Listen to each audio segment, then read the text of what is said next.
श्री शिवाय नमस्तुभ्यम। हर हर महादेव। दोस्तों, स्वागत है आप सभी का शिव महापुराण की कथा में। दोस्तों, आज हम 21वें दिन की कथा में नंदीश्वर के जन्म, वर प्राप्ति, अभिषेक और विवाह का वर्णन की कथा का श्रवण करेंगे। आइए शुरू करते हैं।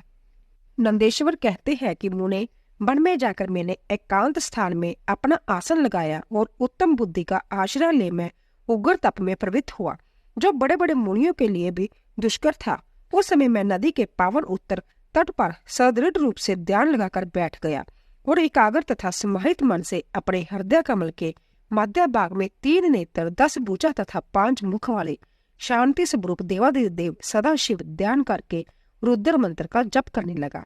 तब उस जप में मुझे तल्लीन देखकर परमेश्वर महादेव प्रसन्न हो गए और उमा सहित वहां पधार कर प्रेम पूर्वक बोले। शिवजी ने कहा, शिलाद नंदन, तुमने बड़ा उत्तम तप किया है। तुम्हारी इस तपस्या से संतुष्ट होकर मैं तुम्हें वर देने के लिए आया हूँ। तुम्हारे मन में जो अभिष्ट हो वह मांग लो। महादेव जी के यूं कहने पर मैं सिर के बल उनके चरणों में लौट गया और फिर बुढ़ापा तथा शोक का विनाश करने वाले परमेशान की स्तुति करने लगा। तब परम कष्टहारी वृषध्वज परमेश्वर शंभु ने मुझ परम भक्ति संपन्न नंदी को, जिसके नेत्रों में आंसू छलकाए थे और जो सिर के बल चरणों में पड़ा था, अपने दोनों हाथों से पकड़कर उठा लिया और शरीर पर हाथ फेरने लगा। फिर वह जगदीश्वर गण अध्यक्षों तथा हिमाचल कुमारी पार्वती देवी की ओर दृष्टिपात करके मुझे कृपा दृष्टि से देखते हुए यूं कहने लगे, वत्स नंदी, उन दोनों विप्रों को तो मैंने ही भेजा था। महाप्रागा, तुम्हें मृत्यु का भय कहाँ, तुम तो मेरे ही समान हो, इसमें तनिक भी संशय नहीं है। तुम अमर अजर दुख रहित अव्यय और अक्षय होकर सदा गणनायक बने रहोगे तथा पिता और श्रेष्ठ वर्ग से मेरे प्रियजन होगे।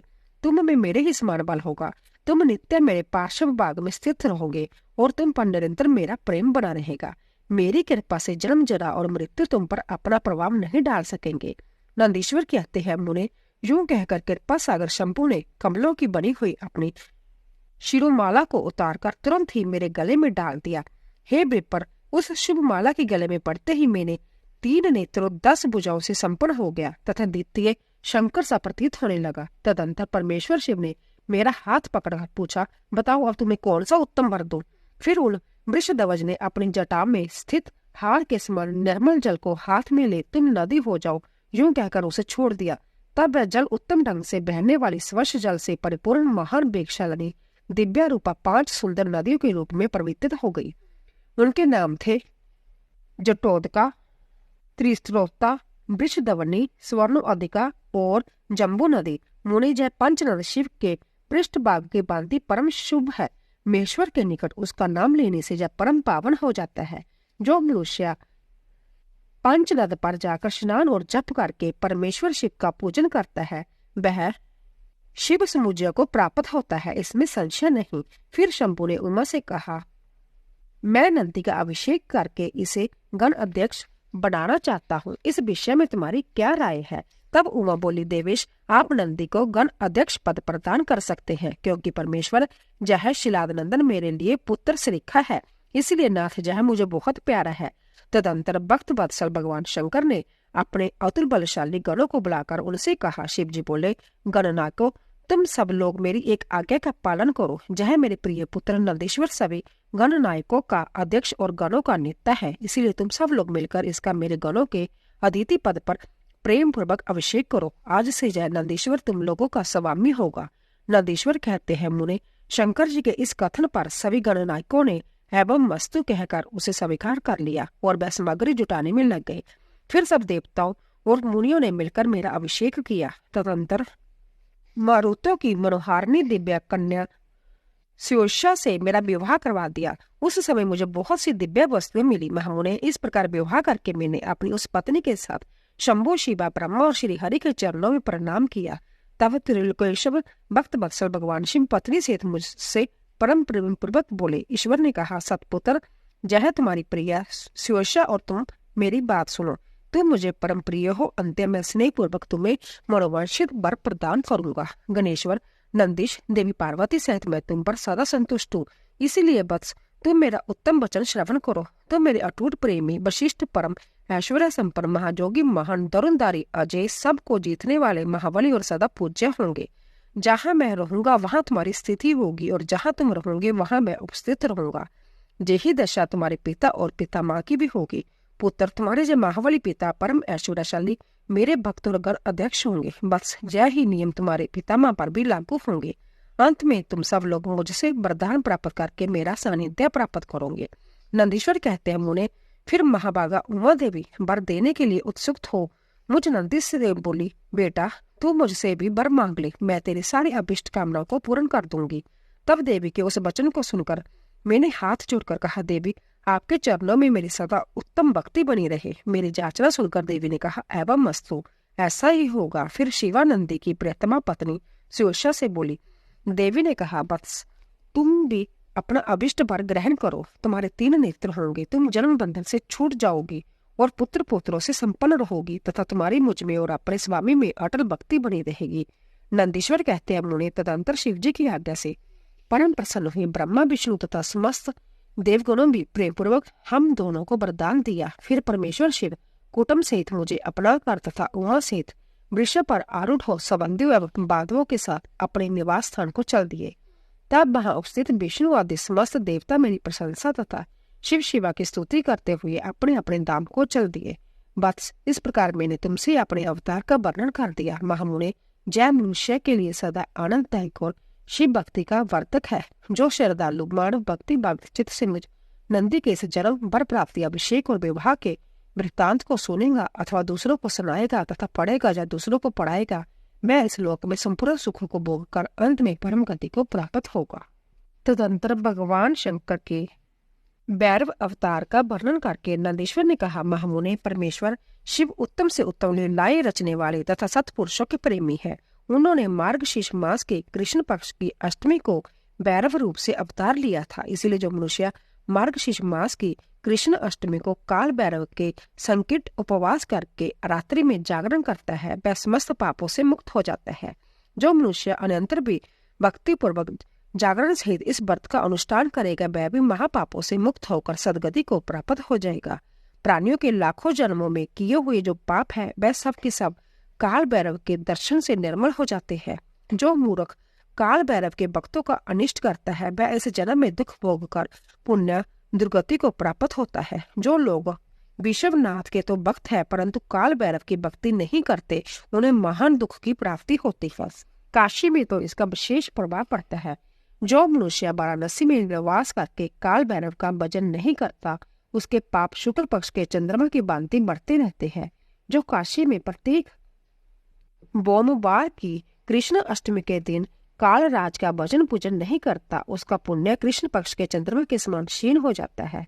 तदंतर नंदीश्वर ने वीरभद्र तथा शर्व अवतार का वृत्तांत सुनाकर कहा, ब्रह्मपुत्र, भगवान शिव जिस प्रकार प्रसन्न होकर विश्वानर मुनि के घर अवतरित हुए थे, शशि मौलिका के उस चरित्र को तुम प्रेम पूर्वक श्रवण करो। उस समय वह तेज की निधि अग्नि रूप सर्व आत्मा परम प्रभु शिव अग्निलोक के अधिपति रूप से गृहपति नाम से अवतरित हुए थे। पूर्व काल की बात है। नर्मदा के रमणीय तट पर नरमपुर नाम का एक नगर था। उसी नगर में विश्वानर नाम के एक मुनि निवास करते थे। उनका जन्म शांडिल्य गोत्र में हुआ था। वह परम पावन पुण्य आत्मा शिव भक्त ब्रह्म तेज के निधि और जितेंद्रिय थे। ब्रह्म आश्रम में उनकी बड़ी निष्ठा थी। वह सदा ब्रह्म जग में तत्पर रहते थे। फिर उन्होंने सुशीमती नामक की एक सद्गुणवती कन्या से विवाह कर लिया और वह ब्राह्मण उचित कर्म करते हुए देवता तथा पितरों को प्रिय लगने वाला जीवन बिताने लगे। इस प्रकार जब बहुत सा समय व्यतीत हो गया, तब उनका ब्राह्मण की भार्या सुशीमती, जो उत्तम व्रत का पालन करने वाली थी, अपने पति से बोली, प्राणनाथ, स्त्रियों के योग्य जितने आनंदप्रद भोग है उन सबको मैंने आपकी कृपा से आपके साथ रहकर भोग लिया, परंतु नाथ, मेरे हृदय में एक लालसा चिरकाल से वर्तमान है और वह गृहस्थों के लिए उचित भी है। उसे आप पूर्ण करने की कृपा करें। स्वामी, यदि मैं वर पाने के योग्य हूँ और आप मुझे वर देना चाहते हो तो मुझे महेश्वर सरीखा पुत्र प्रदान कीजिए।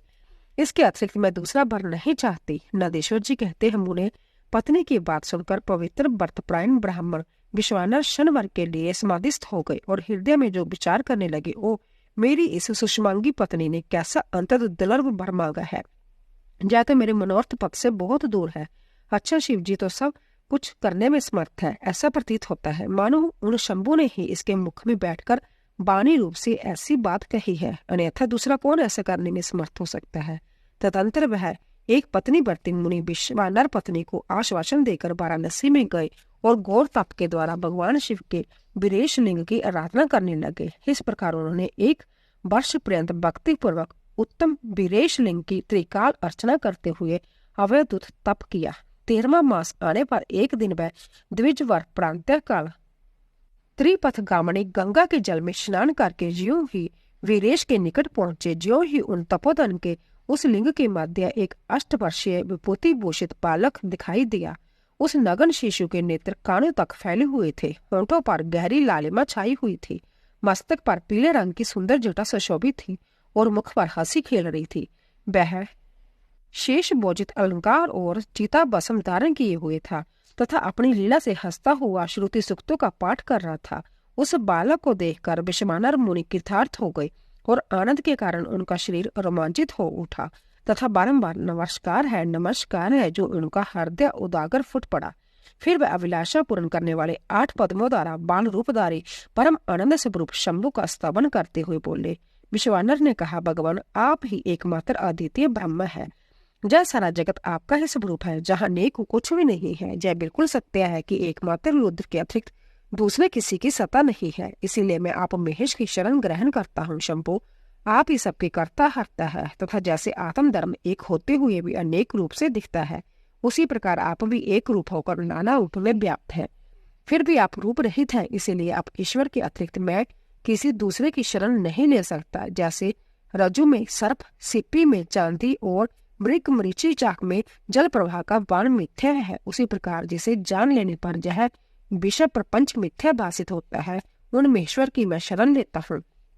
शंभु जल में जो शीतलता, अग्नि में दाहकता, सूर्य में गर्मी, चंद्रमा में आहतकारिता, पुष्प में गंध और दूध में घी वर्तमान है, वह आपका ही स्वरूप है। अंत में आपकी शरण में हूँ। आप कान रहित होकर शब्द सुनते हैं, नासिका बेहीन होकर सुनते हैं, पैर न होने पर भी दूर तक चले जाते हैं, नेत्रहीन होकर सब कुछ देखते हैं और जीवा रहित होकर भी समस्त रसों को ज्ञाता है। भला आपको सम्यक रूप से कौन जान सकता है। इसीलिए मैं आपकी शरण में जाता हूँ। ईश आपके रहस्य को ना तो साक्षात वेद ही जानता है, न विष्णु, न अखिल विश्व के विधाता ब्रह्मा, न जोगेंद्र और न इंद्र आदि प्रधान देवताओं के ही इसका पता है, परंतु आपका भक्त उसे जान लेता है। अंत में आपकी शरण ग्रहण करता हूँ। ईश ना तो आपका कोई गोत्र है, न जन्म है, न नाम है, न रूप है, न शील है, न देश है। ऐसा होने पर भी आप त्रिलोकी के आदिश्वर तथा संपूर्ण कामना को पूर्ण करने वाले हैं। इसीलिए मैं आपका भजन करता हूँ। सम्रारे आप सर्व स्वरूप है, जय सारा विश्व प्रपंच आपसे ही प्रकट हुआ है। आप गौरी के प्राणनाथ, दिगंबर और परम शांत है। बाल, युवा और वृद्ध रूप में आप ही वर्तमान है। ऐसी कौन सी वस्तु है जिसमें आप व्याप्त ना हो। अंत में आपके चरणों में नतमस्तक होता हूँ। नंदीश्वर कहते हैं, मुने यो स्तुति करके पर विश्वानर हाथ जोड़कर भूमि पर गिरना ही चाहते थे, तब तक संपूर्ण वृद्धों के भी वृद्ध बाल रूपधारी शिव परम हर्षित होकर उन भूदेव से बोले। बाल रूपी शिव ने कहा, मुनि श्रेष्ठ विश्वानर, तुमने आज मुझे संतुष्ट कर दिया है। भूदेव मेरा मन परम प्रसन्न हो गया है। अंत अब तुम उत्तम वर मांग लो। जय सुनकर मुनि श्रेष्ठ विश्वानर कृतकृत्य हो गए और उनका मन हर्षमग्न हो गया। तब वे उठकर बाल रूपधारी शंकर जी से बोले। विश्वानर ने कहा, प्रभावशाली महेश्वर, आप तो सर्व अंतर्जामी, ऐश्वर्य संपन्न, शरफ तथा भक्तों को सब कुछ दे डालने वाले हैं। भला आप सर्वज्ञा से कौन सी बात छिपी है। फिर भी आप मुझे दीनता प्रकट करने वाली जांचा के प्रति आकृष्ट होने के लिए क्यों कह रहे हैं। महेश, ऐसा जानकर आप ऐसी इच्छा हो वैसा कीजिए। नदीश्वर कहते हैं, मुने पवित्र व्रत में तत्पर विश्वानर के उस वचन को सुनकर पावन शिशु रूपधारी महादेव हंसकर सुशी विश्वानर से बोले, सुशे, तुमने अपने हृदय में अपनी पत्नी सुषमति के प्रति जो अभिलाषा कर रखी है, वह निसंदेह थोड़े ही समय में पूर्ण हो जाएगी। महामते, मैं सुषमति के गर्भ से तुम्हारा पुत्र होकर प्रकट होऊंगा। मेरा नाम ग्रहपति होगा। मैं परम पावन तथा समस्त देवताओं के लिए प्रिय हो जाऊंगा। जो मनुष्य 1 वर्ष तक शिवजी के संकिट तुम्हारे द्वारा कथित इस पुण्य में अभिलाषा अष्टक स्त्रोत का 3 काल पाठ करेगा, उसकी सारी अभिलाषाएं यह पूर्ण कर देगा। इस स्त्रोत का पाठ पुत्र, पौत्र, धन प्रदाता, सर्वथा शांति कारक, सारी विपत्तियों का विनाशक, स्वर्ग और मोक्ष रूप संपत्ति का कर्ता तथा समस्त कामना को पूर्ण करने वाला है। निस्संदेह अकेला ही समस्त स्त्रोतों के समान है। नंदीश्वर कहते मुने इतना कहकर बाल रूपधारी शंभु जो सतपुरुषों की गति है अंतर्धान हो गए। तब पर विश्वानर भी प्रसन्न मन से अपने घर को लौट गए। नंदीश्वर कहते हैं मुने घर आकर उस ब्राह्मण ने बड़े हर्ष के साथ अपनी पत्नी से वह सारा वृत्तांत कह सुनाया। उसे सुनकर विपर पत्नी सुष्वती को महान आनंद प्राप्त हुआ। वह अंतत प्रेम पूर्वक अपने भाग्य की सराहना करने लगी। तदंतर समय आने पर ब्राह्मण द्वारा विधि पूर्वक गर्भदान कर्म संपन्न किए जाने पर वह नारी गर्भवती हुई। फिर उन विद्वान मुनि ने गर्भ के संपादन करने से पूर्व ही पुरुष तत्व की वृद्धि के लिए ग्रह सूत्र में वर्णित विधि के अनुसार सम्यक रूप से पुंसवन संस्कार किया।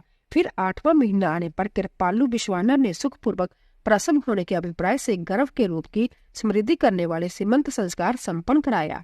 तत्परांत ताराओं के अनुकूल होने पर जब बृहस्पति केंद्रवर्ती हुए और शुभ ग्रहों का जोग आया, तब शुभ लगन में भगवान शंकर जिनके मुख की कांति पूर्णिमा के चंद्रमा के समान है तथा जो अरिष्ट रूपी दीपक को बुझाने वाले समस्त अरिष्टों के विनाशक और भू भय स्वाहा तीनों लोगों के निवासियों को सब तरह से सुख देने वाले हैं, उस सुषिमती के गर्भ से पुत्र रूप में प्रकट हुए।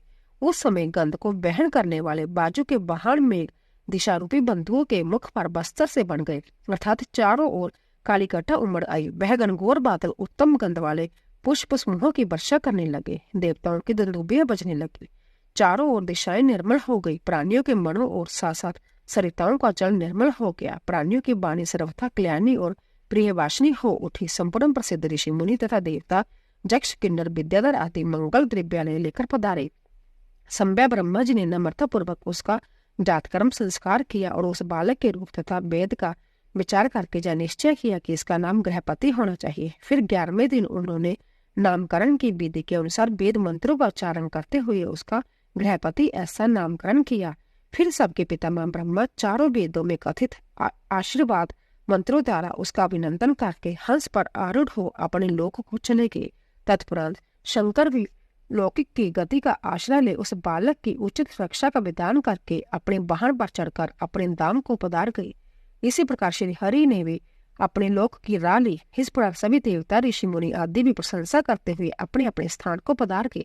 तदंतर ब्राह्मण देवता ने यथा समय सब संस्कार करते हुए बालक को वेद अध्ययन कराया। फिर 9वां वर्ष आने पर माता पिता की सेवा में तत्पर रहने वाले विश्वानर नंदन गृहपति को देखने के लिए वहां नारद जी पधारे।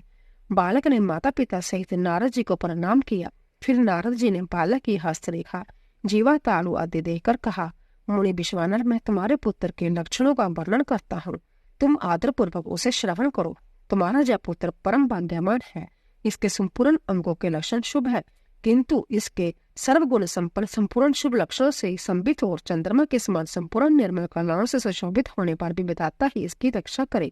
इसीलिए सब तरह के उपायों द्वारा इस शिशु की रक्षा करनी चाहिए, क्योंकि विधाता के विपरीत होने पर गुण भी दोष हो जाता है। मुझे शंका है कि इसके 12वें वर्ष में इस पर बिजली अथवा अग्नि द्वारा विघ्न आएगा। जो कहकर नारद जी जैसे आए थे वैसे ही देवलोक को चले गए।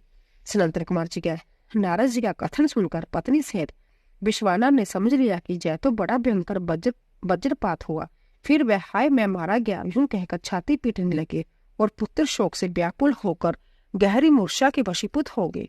उधर शिशुमती भी दुख से पीड़ित हो अंतत ऊंचे स्वर से हाहाकार करती हुई दाढ़ मारकर रो पड़ी। उसकी सारी इंद्रियां अंतत व्याकुल हो उठी। तब पत्नी के आर्तनाद को सुनकर विश्वानर भी मूर्छा त्याग कर उठ बैठे और ये क्या है, क्या हुआ, यूं उच्च स्वर से बोलते हुए कहने लगे, गृहपति, जो मेरा बाहर विचरने वाला प्राण मेरी सारी इंद्रियों का स्वामी तथा मेरे अंतर आत्मा में निवास करने वाला है, कहाँ है? तब माता पिता को इस प्रकार अंतत शोकग्रस्त देखकर शंकर के अंश से उत्पन्न हुआ वह बालक गृहपति मुस्कुराकर बोला। गृहपति ने कहा, माता जी तथा पिताजी, बताइए इस समय आप लोगों को रोने का क्या कारण है? किस लिए आप लोग फूट फूट कर रो रहे हो? कहाँ से ऐसा ब्याह आप लोगों को प्राप्त हुआ? यदि मैं आपकी चरण रेणुओं से अपने शरीर की रक्षा कर लूं तो मुझ पर काल भी अपना प्रभाव नहीं डाल सकता। फिर इस तुच्छ चंचल अल्प बल वाली मृत्यु की तो बात ही क्या है? माता पिताजी, अब आप लोग मेरी प्रतिज्ञा सुनिए। यदि मैं आप लोगों का पुत्र हूँ तो ऐसा प्रयत्न करूंगा जिससे मृत्यु भी व्यापित हो जाएगी। मैं सत्पुरुषों को सब कुछ दे डालने वाली सर्वज्ञ मृत्युंजय की भलीभांति आराधना करके महाकाल को भी जीत लूंगा। यह मैं आप लोगों से बिल्कुल सत्य कह रहा हूँ। नंदीश्वर कहते हैं, मुने तब वह द्विज दंपति जो शोक से संतप्त हो रहे थे, गृहपति के ऐसे वचन जो अकाल में हुई अमृत की घनघोर वृष्टि के समान थे, सुनकर संताप रहित हो कहने लगे, बेटा तू उन शिव की शरण में जा जो ब्रह्मा आदि के विकर्ता, मेघवाहन, अपनी महिमा से कभी च्युत न होने वाले और विश्व की रक्षा बनी है। नंदीश्वर कहते हैं, मुने माता पिता की आज्ञा पाकर गृहपति ने उनके चरणों में प्रणाम किया, फिर उनकी प्रदक्षिणा करके और उन्हें बहुत तरह से आश्वासन दे वह वहां से चल पड़े और उस काशीपुरी में जा पहुंचे जो ब्रह्मा और नारायण आदि देवों के लिए भी दुष्प्राय महाप्रलय के संताप का विनाश करने वाली और विश्वनाथ द्वारा सुरक्षित थी, तथा जो कंठ प्रदेश में हार की तरह पड़ी हुई गंगा से सुशोभित तथा विचित्र गुणशालिनी हर पत्नी गिरिजा से भी पूषित थी। वहां पहुंचकर वह विपर पहले कर्णिका पार गए। वहां उन्होंने विधि पूर्वक स्नान करके भगवान विश्वनाथ का दर्शन किया। फिर बुद्धिमान गृहपति ने परम आनंद मगन हो त्रिलोकी के प्राणियों की प्राण रक्षा करने वाले शिव को प्रणाम किया। उस समय उनकी अंजलि बंधी थी और सिर झुका हुआ था। मैं बारंबार उस शिवलिंग की ओर देखकर हृदय में हर्षित हो रहे थे और जय सोच रहे थे कि यह लिंग निसंदेह स्पष्ट रूप से आनंद कंद ही है। मैं कहने लगे, ओ आज मुझे जो सर्वव्यापी श्रीमान विश्वनाथ का दर्शन प्राप्त हुआ है, इसीलिए सचराचर त्रिलोकी में मुझसे बढ़कर धन्यवाद का पात्र दूसरा कोई नहीं है। जान पड़ता है मेरा भाग्य उदय होने से उन दिनों महर्षि नारद ने आकर वैसी बात कही थी जिसके कारण आज मैं कृतकृत्य हो रहा हूँ। नंदीश्वर कहते हैं, मुने इस प्रकार आनंद मृत रूपी रसों द्वारा पारण करके गृहपति ने शुभ दिनों में सर्वहितकारी शिवलिंग की स्थापना की और पवित्र गंगा जल से भरे हुए 108 कलशों द्वारा शिवजी को स्नान कराकर ऐसा गौर नियमों को स्वीकार किया जो अकृत आत्मा पुरुषों के लिए दुष्कर थे। नारद जी इस प्रकार एकमात्र विषय में मन लगाकर तपस्या करते हुए उस महात्मा गृहपति की आयु का 1 वर्ष व्यतीत हो गया। तब जन्म से 12वां वर्ष आने पर नारद जी के कहे हुए उस वचन को सत्यासा करते हुए वज्रधारी इंद्र उनके निकट पधारे और बोले, हे विपर, मैं इंद्र और तुम्हारे शुभ व्रत से प्रसन्न होकर आया हूँ। अब तुम वर मांगो, मैं तुम्हारी मनोवांछा पूर्ण कर दूंगा।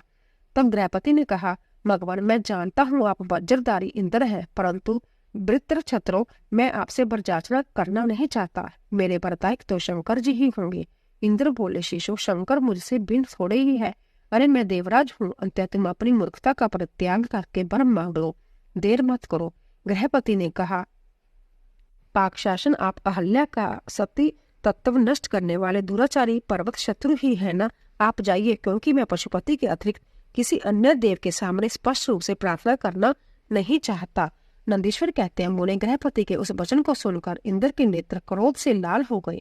वह अपने भयंकर वज्र को उठाकर उस बालक को डराने धमकाने लगे। तब बिजली की ज्वालाओं से व्याप्त हो उस वज्र को देखकर बालक गृहपति को नारद जी के वाक्य स्मरण हो आए। फिर तो वह ब्याह से व्याकुल होकर मूर्छित हो गए। तदंतर अज्ञान अंधकार को दूर भगाने वाले गौरीपति शंभु वहां प्रकट हो गए और अपने हस्त स्पर्श से उसे जीवन दान देते हुए इसे बोले, वत्स उठ उठ, तेरा कल्याण हो। तब रात्रि के समय मुदे हुए कमल की तरह उसके नेत्र कमल खुल गए और उसने उठकर अपने सामने सैकड़ों सूर्य से भी अधिक प्रकाशमान शंभु को उपस्थित देखा। उनके ललाट में तीसरा नेत्र चमक रहा था, गले में नीला चिन्ह था, ध्वजा पर वृषभ का स्वरूप दिख रहा था। बामांग में गिरिजा देवी विराजमान थी, मस्तक पर चंद्रमा सुशोभित था। बड़ी बड़ी जटाओं से उनकी अवैध शोभा हो रही थी। वह अपने आयुध त्रिशूल और आजगव धनुष धारण किए हुए थे। कपूर के समान गौरव का शरीर अपनी प्रभा बिखेर रहा था। वह गज चरम लपेटे हुए थे। उन्हें देखकर शास्त्र कथित लक्षणों से तथा गुरु वचनों से जब गृहपति ने समझ लिया कि जय महादेव ही है, तब हर्ष के मारे उनके नेत्रों में आंसू छलकाए, गला रुंध गया और शरीर रोमांचित हो उठा। वह क्षण भर तक अपने आप को भूलकर चित्रकूट एवं त्रिपुत्रक की पर्वत की भांति निश्चल खड़े रह गए। जब वह स्तवन करने, नमस्कार करने अथवा कुछ भी कहने में समर्थ न हो सके, तब शिवजी मुस्कुराकर बोले, ईश्वर ने कहा, गृहपति जान पड़ता है कि तुम वज्रधारी इंद्र से डर गए हो। वत्स तुम अब व्यावित मत हो, क्योंकि मेरे भक्त पर इंद्र और वज्र की कौन कहे, जमराज भी अपना प्रभाव नहीं डाल सकते। जय तो मैंने तुम्हारी परीक्षा ली थी और मैंने ही तुम्हें इंद्र रूप धारण करके डराया है। वज्र अब मैं तुम्हें भर देता हूँ। आज से तुम अग्निपद के बागी होंगे। तुम समस्त देवताओं के लिए वरदाता बनोगे। अग्नि तुम समस्त प्राणियों के अंदर जठराग्नि रूप से विचरण करोगे। तुम्हें दिग्पाल रूप से धर्मराज और इंद्र के मध्य में राज्य की प्राप्ति होगी। तुम्हारे द्वारा स्थापित यह शिवलिंग तुम्हारे नाम पर अग्निश्वर नाम से प्रसिद्ध होगा। यह सब प्रकार के तेजों की वृद्धि करने वाला होगा। जो लोग इस अग्निश्वर लिंग के भक्त होंगे उन्हें बिजली और अग्नि का ब्याह नहीं रह जाएगा। अग्नि मानते नामक रोग नहीं होगा और न कभी उनकी अकाल मृत्यु ही होगी। काशीपुरी में स्थित संपूर्ण समृद्धियों के प्रदाता अग्निश्वर की बलिवंती अर्चना करने वाला भक्त यदि परबंध वश किसी अन्य स्थान में भी मृत्यु को प्राप्त होगा तो भी वह बहन लोक में प्रतिष्ठ होगा। नंदीश्वर कहते हैं, मुने यूं कहकर शिवजी ने गृहपति के बंधु को बुलाकर उनके माता पिता के सामने उस अग्नि का द्विकपति पद पर अभिषेक कर दिया और संभ्या उसी लिंग में समा गई। तात इस प्रकार मैंने तुमसे परमात्मा शंकर के गृहपति नामक अग्नि अवतार का जो दुष्टों को पीड़ित करने वाला है वर्णन कर दिया। जो सदृढ़ प्राकार में जितेंद्रीय पुरुष अथवा सत्व संपन्न स्त्रियां अग्नि प्रवेश कर जाती है वह सब के सब अग्नि से लिखे तेजस्वी होती है। इसी प्रकार जो ब्राह्मण अग्निहोत्र परायण ब्रह्मचारी तथा पंच अग्नि का सेवन करने वाले हैं वह अग्नि के समान वर्चस्वीर होकर अग्निलोक में विचरते हैं।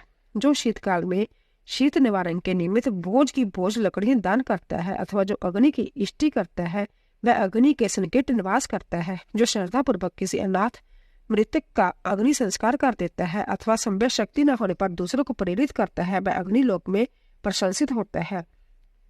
द्विज जातियों के लिए परम कल्याणकारक एक अग्नि ही है।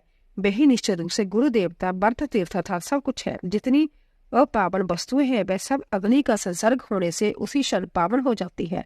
इसीलिए अग्नि को पावक कहा जाता है। जय शंभु की प्रत्यक्ष तेजस्वी दहन आत्मिकता मूर्ति है जो सृष्टि रचने वाली है, पालन करने वाली है और संहार करने वाली है। भला इसके बिना कौन सी वस्तु दृष्टिगोचर हो सकती है। इनके द्वारा भक्षण किए हुए धूप दीप निवेद दूध दही घी और खांड आदि का देवगण स्वर्ग में सेवन करते हैं। भगवान शिव जी के महाकाल आदि 10 अवतारों तथा 11 रुद्र अवतारों का वर्णन। तदंतर दक्षेश्वर अवतार की बात कहकर नंदीश्वर ने कहा, मुने अब शंकर जी के उपासना कांड द्वारा सेवित महाकाल आदि 10 अवतारों का वर्णन भक्ति पूर्वक श्रवण करो। उनमें पहला अवतार महाकाल नाम से प्रसिद्ध है जो सत्पुरुषों को भोग और मोक्ष प्रदान करने वाला है। उस अवतार की शक्ति भक्तों की मनोवांछा पूर्ण करने वाली महाकाली है। दूसरा तार नामक अवतार हुआ जिसकी शक्ति तारा देवी हुई। वह दोनों भुक्ति मुक्ति के प्रदाता तथा अपने सेवकों के लिए सुखदायक है। बाल भुवनेश नाम से तीसरा अवतार हुआ। उसमें बाला भुवनेशी शिवा शक्ति हुई जो सज्जनों को सुख देने वाली है। चौथा भक्तों के लिए सुखद तथा भोग मोक्ष प्रदायक षोडश श्री विदेश नामक अवतार हुआ और षोडशी श्री विद्या शिवा उसकी शक्ति हुई। पांचवा अवतार भैरव नाम से प्रसिद्ध हुआ जो सर्वदा भक्तों की कामनाओं को पूर्ण करने वाला है। इस अवतार की शक्ति का नाम है भैरवी गिरिजा जो अपने उपासकों की अभिष्टदायिनी है। छठा शिव अवतार छिन्न मस्तक नाम से कहा जाता है और भक्त काम प्रदा गिरिजा का नाम छिन्नमस्ता है। संपूर्ण मनोरथों के दाता शंभु का 7वां अवतार धूमबाण नाम से विख्यात हुआ। उस अवतार में श्रेष्ठ उपासकों की लालसा पूर्ण करने वाली शिवा दुमावती हुई।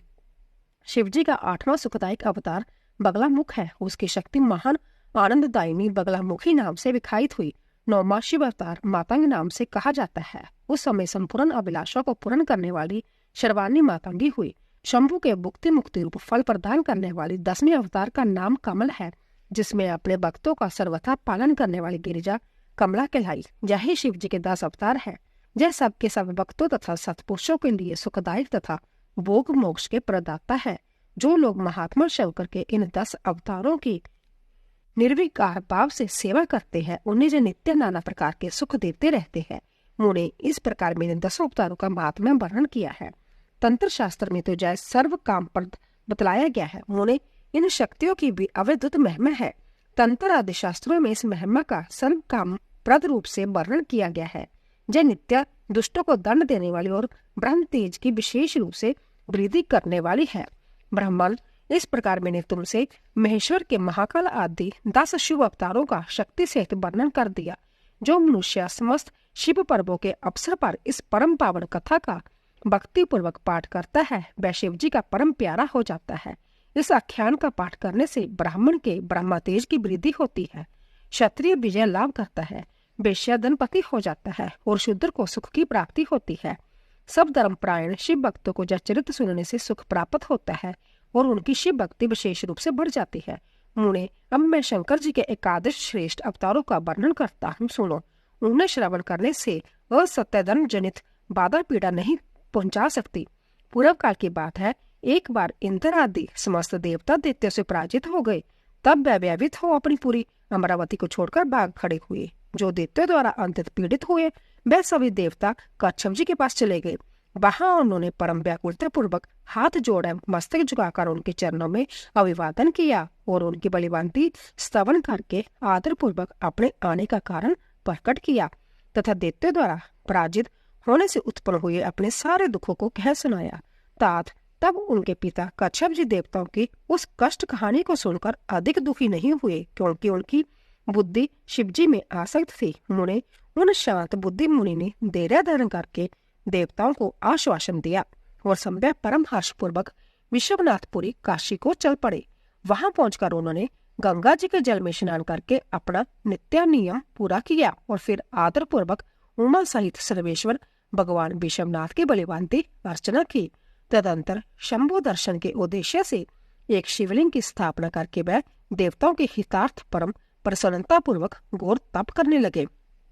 मुने, शिवजी के चरण कमलों में आसक्त मन वाले धीरशाली मुनिवर कच्छप को जब यूं तप करते हुए बहुत अधिक समय व्यतीत हो गया, तब सत्पुरुषों के गति स्वरूप भगवान शंकर अपने चरणों में तल्लीन मन वाले कच्छप ऋषि को वर देने के लिए वहां प्रकट हुए। भक्त वत्सल महेश्वर परम प्रसन्न तो थे ही, अंत्य वे अपने भक्त मुनिवर कच्छप से बोले, वर मांगो। उन महेश्वर को देखते ही प्रसन्न बुद्धि वाले देवताओं के पिता कच्छप जी हर्षमग्न हो गए और हाथ जोड़कर उनके चरणों में नमस्कार करके स्तुति करते हुए बोले, महेश्वर, मैं सर्वथा आपकी शरणागत में हूँ। स्वामी, देवताओं के दुख का विनाश करके मेरी अभिलाषा पूर्ण कीजिए। देवेश, मैं पुत्रों के दुख से विशेष दुखी हूँ। अंत्य ईश, मुझे सुखी कीजिए, क्योंकि आप देवताओं के सहायक हैं। नाथ, महाबली दैत्यों ने देवताओं और जशों की पराजित कर दिया है, इसीलिए शंभु आप मेरे पुत्र रूप से प्रकट होकर देवताओं के लिए आनंद दाता बनिए। नंदीश्वर कहते हैं, मुने, कच्छप जी के ऐसा कहने पर सर्वेश्वर भगवान शंकर उनसे तथेति ऐसा ही होगा यूं कहकर उनके सामने वही अंतर्धान हो गए। तब कच्छप भी महान आनंद के साथ तुरंत ही अपने स्थान को लौट गए। वहां उन्होंने वह सारा वृत्तांत आदर पूर्वक देवताओं से कह सुनाया। तदंतर भगवान शंकर अपना वचन सत्य करने के लिए कच्छप द्वारा सुरभि के पेट से 11 रूप धारण करके प्रकट हुए। उस समय महान उत्सव मनाया गया, सारा जगत शिवमय हो गया। कच्छप मुनि के साथ साथ सभी देवता हर्ष विभोर हो गए। उनके नाम रखे गए थे कपाली, पिंगल, भीम, विरूपाश, बिलोहित, शास्ता, अजपाद, अहिबंद्या, शंभु, चंड तथा भव। ये 11 रुद्र सुरभि के पुत्र कहलाते हैं। जय सुख के आवास स्थान है तथा देवताओं की कार्य सिद्धि के लिए शिव रूप से उत्पन्न हुए। जह कच्छप नंदन वीरवर रुद्र महान बल पराक्रम संपन्न थे। इन्होंने संग्राम में देवताओं की सहायता करके दैत्यों का संहार कर डाला। इन्हीं रुद्रों की कृपा से इंद्र आदि देवगण दैत्य को जीतकर निर्भय हो गए। उनका मन स्वस्थ हो गया और वे अपना अपना राज्यकारा संभालने लगे। अब भी शिव रूप स्वरूपधारी वे सभी महारुद्र देवताओं की रक्षा के लिए सदा स्वर्ग में विराजमान रहते हैं। तात, इस प्रकार मैंने तुमसे शंकर जी के 11 रुद्र अवतारों का वर्णन कर दिया। यह सभी समस्त लोगों के लिए सुखदायक है। जय निर्मल आख्यान संपूर्ण पापों का विनाशक, धन जश और आजू की प्रदाता तथा संपूर्ण मनोरथों को पूर्ण करने वाला है। शिवजी के दुर्वासा अवतार तथा हनुमत अवतार का वर्णन। नंदीश्वर कहते हैं, मुने, अब तुम शंभु के एक दूसरे चरित्र को, जिसमें शंकर जी धर्म के लिए दुर्वासा होकर प्रकट हुए थे, प्रेम पूर्वक श्रवण करो। अनसुईया के पति ब्रह्मा बेता तपस्वी अत्रि ने ब्रह्मा जी के निर्देश अनुसार पत्नी सहित ऋषिकुल पर्वत पर जाकर पुत्र कामना से घोर तप किया। उनके तप से प्रसन्न होकर ब्रह्मा, विष्णु और महेश्वर तीनों उनके आश्रम पर गए। उन्होंने कहा कि हम तीनों संसार के ईश्वर हैं। हमारे अंश से तुम्हारे 3 पुत्र होंगे, जो त्रिलोकी में विखायत तथा माता पिता का जश बढ़ाने वाले होंगे। यूं कहकर वह चले गए। ब्रह्मा जी के अंश से चंद्रमा हुए, जो देवताओं के समुद्र में डाले जाने पर समुद्र से प्रकट हुए थे। विष्णु के अंश से श्रेष्ठ संन्यास पद्धति को प्रचलित करने वाले दत्त उत्पन्न हुए और रुद्र के अंश से मुनिवर दुर्वासा ने जन्म लिया। इन दुर्वासा ने महाराज अम्बरीश की परीक्षा ली थी। जब सुदर्शन चक्र ने इनका पीछा किया तब शिवजी के आदेश से अम्बरीश के द्वारा प्रार्थना करने पर चक्कर शांत हुआ। इन्होंने भगवान राम की परीक्षा ली। काल ने मुनि का वेश धारण करके श्री राम के साथ यह शर्त की थी कि मेरे साथ बात करते समय श्री राम के पास कोई न आए, जो आएगा उसका निर्वासन कर दिया जाएगा। दुर्वासा जी ने हट करके लक्ष्मण जी को भेजा। तब श्री राम ने तुरंत लक्ष्मण का त्याग कर दिया। इन्होंने भगवान श्री कृष्ण की परीक्षा की और उनको श्री रुक्मिणी सहित रथ में जोता। इस प्रकार दुर्वासा मुनि ने अनेक विचित्र चरित्र किए। मुने, अब इसके बाद तुम हनुमान जी का चरित्र श्रवण करो। हनुमान रूप में शिवजी ने बड़ी उत्तम लीलाएं की। हे वीर, पर इसी रूप से महेश्वर ने भगवान राम का परम हित किया था। वह सारा चरित्र सब प्रकार के सुखों का दाता है, उसे तुम प्रेम पूर्वक सुनो। एक समय की बात है जब अत्यंत अवैधुत लीला करने वाले गुणशाली भगवान शंभु को विष्णु के मोहनी रूप का दर्शन प्राप्त हुआ। तब वह कामदेव के बाणों से आहत हुए कि तरह शुद्ध हो उठे। उस समय उन परमेश्वर ने राम कार्य की सिद्धि के लिए अपना वीर्यपात किया।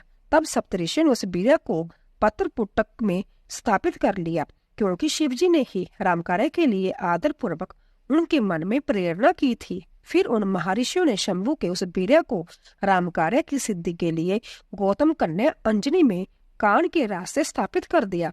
तब समय आने पर उस गर्भ से शंभु महान बल पराक्रम संपन्न बानर शरीर धारण करके उत्पन्न हुए। उनका नाम हनुमान रखा गया। महाबली का पेशवर हनुमान जब शिशु ही थे, उस समय उदय होते हुए सूर्य बिंब को छोटा सा फल समझकर तुरंत ही निगल गए। जब देवताओं ने उनकी प्रार्थना की तब उन्होंने उसे महाबली सूर्य जानकर उगल दिया। तब देव ऋषि ने उन्हें शिव का अवतार माना और बहुत सा वरदान दिया।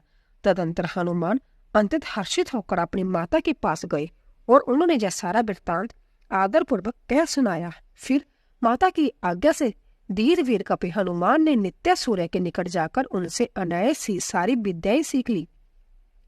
तदंतर रुद्र के अंशपुत्र कपिश्रेष्ठ हनुमान जी सूर्य की आज्ञा से सूर्य अंश से उत्पन्न हुए सुग्रीव के पास चले गए।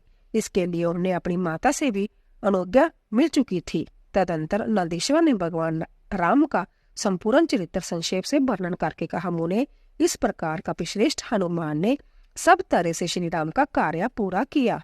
नाना प्रकार की लीलाएं की, असुरों का मान मर्दन किया, बोतल पर राम भक्ति की स्थापना की और संभ्या भक्त ग्राम में होकर सीताराम को सुख प्रदान किया। वह रुद्र अवतार ऐश्वर्यशाली हनुमान लक्ष्मण के प्राणदाता, संपूर्ण देवताओं के गर्भहारी और भक्तों का उद्धार करने वाले हैं।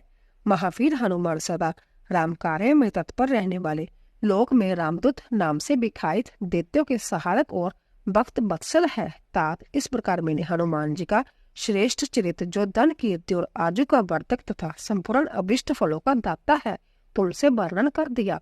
जो मनुष्य इस चरित्र को भक्ति पूर्वक सुनता है अथवा समाहित चित्त से दूसरों को सुनाता है, वह इस लोक में संपूर्ण भोगों को भोगकर अंत में परम मोक्ष को प्राप्त कर लेता है।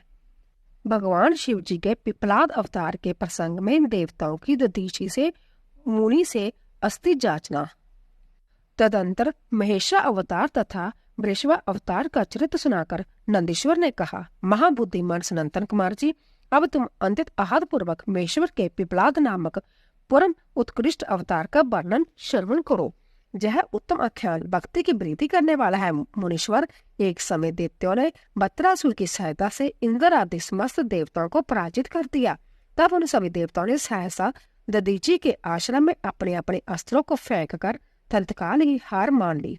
फिर मारे जाते हुए वह इंद्र सहित संपूर्ण देवता तथा देव ऋषि शीघ्र ही ब्रह्मलोक में जा पहुंचे और वहां ब्रह्मा जी से अपना वह दुखड़ा कह सुनाया। देवताओं का वह कथन सुनकर लोक पितामह ब्रह्मा ने सारा रहस्य यथार्थ रूप से प्रकट कर दिया कि यह सब तवष्टा की करतूत है। तवष्टा ने ही तुम लोगों का वध करने के लिए तपस्या द्वारा इस महातेजस्वी बत्रासुर को उत्पन्न किया है। यह दैत्य महान आत्म बल से संपन्न तथा समस्त दैत्यों का अधिपति है। अंत अब ऐसा प्रयत्न करो जिससे इसका वध हो सके। बुद्धिमान देवराज, मैं धर्म के कारण इस विषय में एक उपाय बतलाता हूँ, सुनो। जो दधीचि नाम वाले महामुनि है, वह तपस्वी और जितेंद्रिय है। उन्होंने पूर्व काल में शिव जी की सम आराधना करके वज्र श्रीखी अस्त्रियां हो जाने के वर प्राप्त किया है। अंततः तुम लोग उनसे उनकी हड्डियों के लिए जांचना करो, वह अवश्य दे देंगे। फिर उन अस्थियों से वज्र दंड का निर्माण करके तुम निश्चय ही उससे बतरासुर को मार डालना। नंदीश्वर कहते हैं, मुने ब्रह्मा का जब वचन सुनकर इंद्र, देवगुरु बृहस्पति तथा देवताओं को साथ ले तुरंत ही दधीचि ऋषि के उत्तम आश्रम पर आए।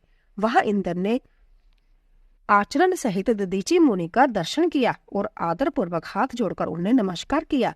फिर देवगुरु बृहस्पति तथा अन्य देवताओं ने भी नम्रता पूर्वक उन्हें सिर झुकाया। दधीचि मुनि विद्वानों में श्रेष्ठ तो थे ही, परंतु वह तुरंत ही उसके अभिप्राय को समझ गए। तब उन्होंने अपनी पत्नी सुरवचा को अपने आश्रम से अन्यंतर भेज दिया। फिर देवताओं सहित देवराज इंद्र, जो स्वार्थ साधन में बड़े दक्ष थे, अर्थशास्त्र का आश्रय लेकर मुनिवर से बोले। इंद्र ने कहा, मुने, आप महान शिव भक्त दाता तथा शरणागत रक्षक हैं, इसीलिए हम सभी देवता तथा देवऋषि त्वष्टा द्वारा अपमानित होने के कारण आपकी शरण में आए हैं। हे वीर, पर आप अपनी वज्रमयी अस्थियां हमें प्रदान कीजिए, क्योंकि आपकी हड्डी से वज्र का निर्माण करके मैं उस देवद्रोही का वध करूंगा। इंद्र के यूं कहने पर परोपकार परायण दधीचि मुनि ने अपने स्वामी शिव का ध्यान करके अपना शरीर छोड़ दिया। उनके समस्त बंधन नष्ट हो चुके थे। अंत्य वह तुरंत ही ब्रह्मलोक को चले गए। उस समय वहां पुष्पों की वर्षा होने लगी और सभी लोग आश्चर्यचकित हो गए। तदंतर इंद्र ने शिकारी सुरभि गो को बुलाकर उस शरीर को चटवाया और उन हड्डियों से अस्त्र निर्माण करने के लिए विश्वकर्मा को आदेश दिया। तब इंद्र की आज्ञा पाकर विश्वकर्मा ने शिव जी के तेज से सरदृढ़ हुई मुनि की वज्रमयी हड्डियों से संपूर्ण अस्त्रों की कल्पना की। उनकी रीढ़ की हड्डी से वज्र और ब्रह्मशिर नामक बाण बनाया तथा अन्य अस्त्रों से अनन्य बहुत से अस्त्रों का निर्माण किया। तब शिव जी के तेज से उत्कर्ष को प्राप्त हुए इंद्र ने उस वज्र को लेकर क्रोध पूर्वक बतरासुर पर आक्रमण किया। ठीक उसी तरह जैसे रुद्र ने जमराज पर दावा किया था। फिर तो कवच आदि से बलिभांति सुरक्षित हुए इंद्र ने तुरंत ही पराक्रम प्रकट करके उस वज्र द्वारा बतरासुर के पर्वत शिखर सरीखे सिर को काट गिराया। तात उस समय स्वर्गवासियों ने महान विजय उत्सव मनाया। इंद्र पर पुष्पों की वृष्टि होने लगी और सभी देवता उनकी स्तुति करने लगे। तदंतर महान आत्मबल से संपन्न दधीचि मुनि के पतिव्रता पत्नी सुरवचा पति के आज्ञा अनुसार अपने आश्रम के भीतर गई। वहां देवताओं के लिए पति को मरा हुआ जानकर वह देवताओं को शाप देते हुए बोली। सुरवचा ने कहा, ओ इंद्र सहित जैसा भी देवता बड़े दुष्ट है और अपना कार्य सिद्ध करने में निपुण, मूर्ख तथा लोभी है, इसीलिए ये सब के सब आज से मेरे शाप से पशु हो जाए। इस प्रकार उस तपस्वी मुनि पत्नी सुरवचा ने उन इंद्र आदि समस्त देवताओं को शाप दे दिया। फिर उस पतिव्रता ने पति लोक में जाने का विचार किया। फिर तो मनसिवी सुरवचा ने परम पवित्र लकड़ियों द्वारा एक चिता तैयार की। उस समय शंकर जी की प्रेरणा से सुखदायिनी आकाशवाणी हुई। वह उस मुनि पत्नी सुरवचा को आश्वासन देती हुई बोली। आकाशवाणी ने कहा, प्राज्ञ, ऐसा साहस मत करो। मेरी उत्तम बात सुनो देवी, तुम्हारे उदर में मुनि का तेज वर्तमान है, तुम उसे जतन पूर्वक उत्पन्न करो। पीछे तुम्हारी जैसी इच्छा हो वैसा करना, क्योंकि शास्त्र का ऐसा आदेश है कि गर्भवती को अपना शरीर नहीं जलाना चाहिए, अर्थात सती नहीं होना चाहिए। नंदीश्वर कहते हैं, मुनीश्वर, यूं कहकर वह आकाशवाणी उपराम होगी। उसे सुनकर वह मुनि पत्नी क्षण भर के लिए विस्मय में पड़ गई, परंतु उस सती साध्वी सुरवचा को पति लोक की प्राप्ति ही अविष्ट थी। अंत उसने बैठकर पत्थर से अपने उदर को विदर्ण कर डाला। तब उसके पेट से मुनिवर दधीचि का वह गर्भ बाहर निकल आया। उसका शरीर परम दिव्य और प्रकाशमान था तथा वह अपनी प्रभा से दसों दिशाओं को उदासित कर रहा था। तात दधीचि के उत्तम तेज से प्रादुर्भूत हुआ वह गर्भ अपनी लीला करने में समर्थ साक्षात रुद्र का अवतार था। मुनि प्रिया सुरवचा ने दिव्य स्वरूपधारी अपने उस पुत्र को देखकर मन ही मन समझ लिया कि यह रुद्र का अवतार है। फिर तो वह महासाध्वी परम आनंद मग्न हो गई और शीघ्र ही उसे नमस्कार करके उसकी स्तुति करने लगी। मुनीश्वर, उसने उस स्वरूप को अपने हृदय में धारण कर लिया। तदंतर पति लोक की कामना वाली विमलेशना माता सुरवचा मुस्कुराकर अपने उस पुत्र से परम स्नेह पूर्वक बोली। सुरवचा ने कहा, तात, तुम इस अश्वत्थ वृक्ष के निकट चिरकाल तक स्थित रहो। महाभाग, तुम समस्त प्राणियों के लिए सुखदाता हो और अब मुझे प्रेम पूर्वक पति लोक जाने के लिए आज्ञा दो। वहां पति के साथ रहती हुई मैं रुद्र रूपधारी तुम्हारा ध्यान करती रहूंगी। नंदीश्वर कहते हैं, मुने, साध्वी सुरवचा ने अपने पुत्र से यूं कहकर परम समाधि द्वारा पति का ही अनुगमन किया। मुनिवर, इस प्रकार दधीचि पत्नी सुरवचा ने शिवलोक में पहुंचकर अपने पति से जा मिली और आनंद पूर्वक शंकर जी की सेवा करने लगी। तात इतने में ही हर्ष भरे हुए इंद्र सहित समस्त देवता मुनियों के साथ आमंत्रित हुए की तरह शीघ्रता से वहां आ पहुंचे। तब प्रसन्न बुद्धि वाले ब्रह्मा ने उस बालक का नाम पिपलाद रखा। फिर सभी देवता महान उत्सव मनाकर अपने अपने धाम को चले गए। तदंतर महान ऐश्वर्यशाली रुद्र अवतार पिपलाद उसी अश्वत्थ के नीचे लोगों की हित कामना से चिरकाल तक तप में प्रवृत्त हुए। लोक आचरण का अनुसरण करने वाले पिपलाद का जो तपस्या करते हुए बहुत बड़े समय व्यतीत हो गया। तदंतर पिपलाद ने राजा अनारण्य की कन्या पद्मा से विवाह करके तरुण हो उसके साथ विलास किया। उन मुनि के 10 पुत्र उत्पन्न हुए जो सब के सब पिता के ही समान महात्मा और उग्र तपस्वी थे। वे अपनी माता पद्मा के सुख की वृद्धि करने वाले हुए। इस प्रकार महाप्रभु शंकर के लीला अवतार मुनिवर पिपलाद ने महान ऐश्वर्यशाली तथा नाना प्रकार की लीलाएं की। उन कृपालु ने जगत में शनिश्चर की पीड़ा को, जिसका निवारण करना सबकी शक्ति के बाहर था, देखकर लोगों को प्रसन्नता पूर्वक ये वरदान दिया कि जन्म से लेकर 16 वर्ष की आयु वाले मनुष्य को तथा शिव भक्तों को शनि की पीड़ा नहीं हो सकती। जे मेरा वचन सर्वथा सत्य है। यदि कहीं शनि मेरे वचन का अनादर करके उन मनुष्यों को पीड़ा पहुंचाएगा तो वह निसंदेह भस्म हो जाएगा।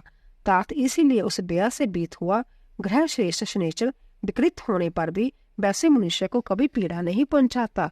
मुनिवर, इस प्रकार मैंने लीला से मनुष्य रूप धारण करने वाले पिपलाद का उत्तम चरित्र तुम्हें सुना दिया, जैसा पूर्ण कामना को पूर्ण करने वाला है। गादी, कौशिक और महामुनि पिपलाद जय तीनों स्मरण किए जाने पर शनिश्चर जनित पीड़ा का नाश कर देते हैं।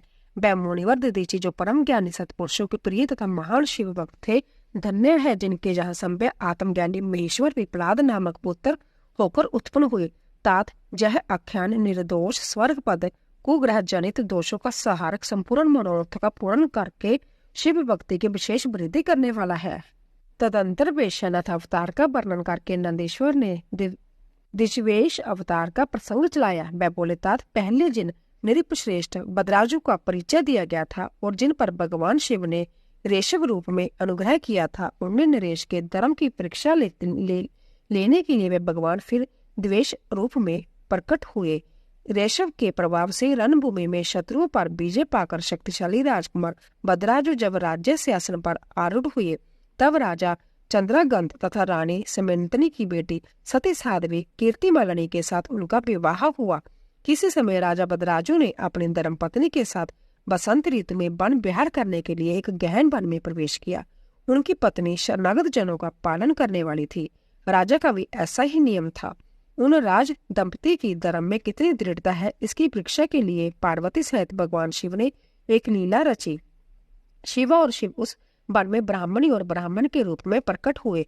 उन दोनों ने लीला पूर्वक एक माया में ब्यार्ग का निर्माण किया। वह दोनों ब्याह से विहल हो ब्यार्ग की थोड़ी ही दूरी आगे रोती चलाते भागने लगी और ब्यार्ग उनका पीछा करने लगा।